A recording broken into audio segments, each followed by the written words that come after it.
Good morning students, how are you all? I hope you are okay and fine बेटे। तो हम पाठ number 18 Krishna की चेतावनी पढ़ने जा रहे हैं बेटे। ये जो हमारी कविता है, इसके जो हमारे कवि हैं वो है हमारे रामधारी सिंह दिनकर जी। बेटे इस कविता को पढ़ाने का उद्देश्य आपको क्या है वो बताना है। एक तो युद्ध है जो वो केवल विनाश लेकर आता है, वो विनाश को ही आमंत्रित करता है, ये बताना।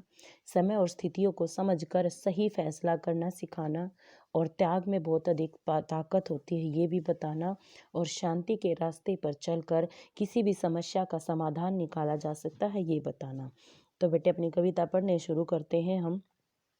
वर्षों तक वनों में घूम घूम बाधा विघ्नों को चूम चूम, सह धूप धाम घाम पानी पत्थर, पांडव आए कुछ और निखर, सौभाग्य न सब दिन सोता है, देखे आगे क्या होता है।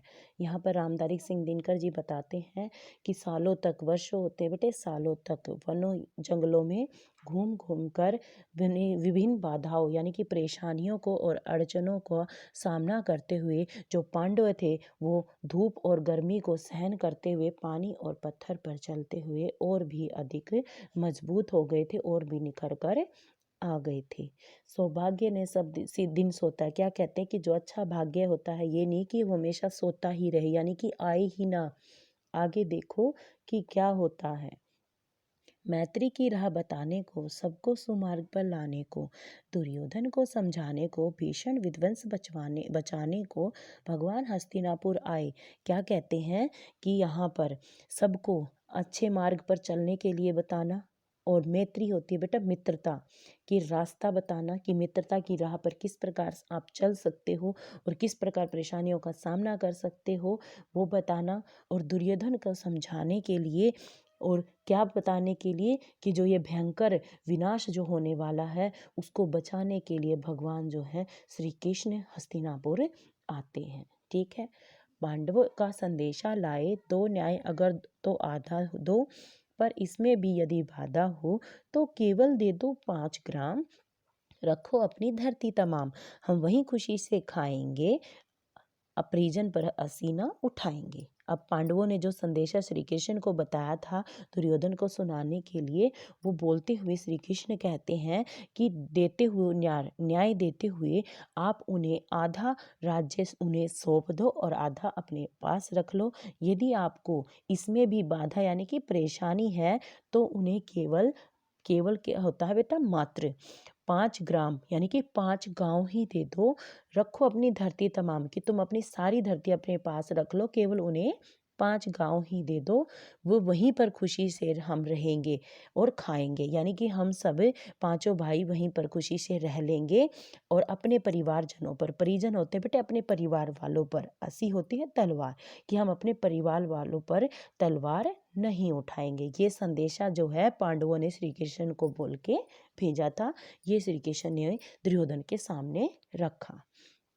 लेकिन होता क्या है, दुर्योधन भी न दे न सका, आशीष समाज का ले न सका, उल्टे हरि को बांधने चला, जो था असाध्य साधने चला। अब क्या कहते हैं कि दुर्योधन है वो इनको ये 5 गांव भी देने से मना कर देता है, और ऐसा करने से उसने आशीष होता है बेटे आशीर्वाद, कि उसने समाज के लोगों का आशीर्वाद भी उसे नहीं मिल पाता है। किसको? दुर्योधन को, क्योंकि उन्होंने उसे 5 गांव देने से भी उनको मना कर दिया। उल्टा वो करता क्या है, वो श्री कृष्ण को ही बांधने लग जाता है, यानी कि बंदी बनाने लग जाता है। और जो असाध्य है यानी कि जिसे साधा ही नहीं जा सकता, यानी कि जिसको किया ही नहीं जा सकता, उस काम को वो करने के लिए चल पड़ता है। कौन? दुर्योधन। जब नाश मनुष्य पर छाता है, पहले विवेक मर जाता है। कहते हैं कि जब मनुष्य के ऊपर विनाश चारों ओर से उसको घेर लेता है तो सबसे पहले उसका विवेक मरता है, यानी कि वो यही नहीं देख पाता है कि वो क्या कर रहा है और क्या नहीं कर रहा है, अच्छे और बुरे के अंदर का वो है अंतर नहीं समझ पाता है। हरि ने भीषण हुंकार किया, अपना स्वरूप विस्तार किया, डगमग डगमग दिग्गज बोले, भगवान कुपित होकर बोले। अब क्या कहते हैं कि जो भगवान है वो क्रोधित होकर क्या कहते हैं कि जो श्री कृष्ण है वो जोर से चिल्लाने लग जाते हैं, यानी कि जोर से आवाज़ करते हैं, बोलते हैं और अपने जो रूप है उसका विराट रूप धारण कर लेते हैं। और ऐसा करते हुए जो चारों दिशाएं हैं, दिग्गज होती हैं दिशाएं बेटे, वो सारे दिशाएं हैं कांपने लग जाती है।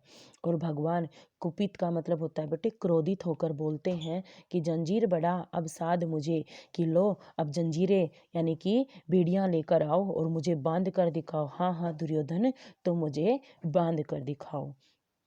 आगे क्या कहते हैं श्री कृष्ण, हित वचन नहीं तूने माना, कि अपनी भलाई की बातें तो तुमने नहीं सुनी और ना ही मैत्री का मूल्य न पहचाना और ना ही तुमने मित्रता के इस मूल्य को जाना। तो ले मैं भी अब जाता हूँ, कहता है यहाँ पर श्री कृष्ण जी कहते हैं कि लो अब मैं भी जाता हूँ और अंतिम संकल्प तुम्हें सुनाता हूँ। यानी कि मैं तुम्हें जो अपना अंतिम मैंने फैसला निर्णय लिया है मैं वो तुम्हें सुना रहा हूँ। याचना नहीं अब ऋण होगा, जय जय या कि मरण होगा। कि अब कोई याचना होती है बेटे प्रार्थना, कि अब कोई प्रार्थना नहीं होगी, ऋण होता है बेटे युद्ध, कि अब तो केवल युद्ध ही होगा, या तो जीवन की जय होगी या फिर मृत्यु होगी। ठीक है बेटे, आगे क्या कहते हैं श्री कृष्ण, टकराएंगे नक्षत्र निकर, बरसेगी बू पर वहनी प्रखर, फण शेषनाग का डोलेगा, विकराल काल मुंह खोलेगा, दुर्योधन रण ऐसा होगा। क्या कहते हैं अब यहाँ पर कि ऐसा युद्ध होगा मानो ऐसे लगेंगी जैसे तारों का झुंड आपस में टकरा गया हो। और धरती के ऊपर भू होती है बेटे धरती, धरती पर ऐसी आग भयंकर आग बरसेगी जैसा मानो वो अपना प्रखर यानी कि विकराल उसने रूप धारण कर लेगी।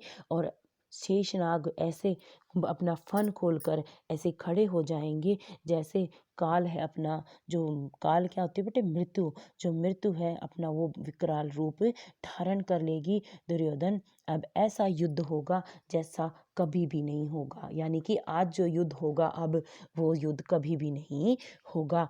भाई भाई पर टूटेंगे, यानी कि भाई ही भाई के साथ युद्ध करेंगे, विष बाण बूंदों से छूटेंगे और जो बाण है वो जो जहरीले बाण है वो बूंदों की तरह बरसेंगे। वायस श्रीगाल सुख लूटेंगे, वायस होता है बेटे कुत्ता या नहीं कौवा, और श्रीगाल होता है बेटे गीदड़। कहते हैं कि जो कौवे हैं और गीदड़ हैं वो खुशी के सुख का आनंद लेंगे क्योंकि उनको बहुत अधिक मांस खाने को मिल जाएगा। क्योंकि रण में जो लोग मरेंगे तो उससे फायदा किन को होगा, कौवे और गीदड़ों को ही। सौभाग्य मनुष्य के फूटेंगे, कि अच्छा भाग्य मनुष्य का साथ छोड़ देगा, आखिर तू भूषाई होगा, यानी कि अंत में तेरी मृत्यु हो जाएगी, तो मृत्यु को प्राप्त हो जाएगा।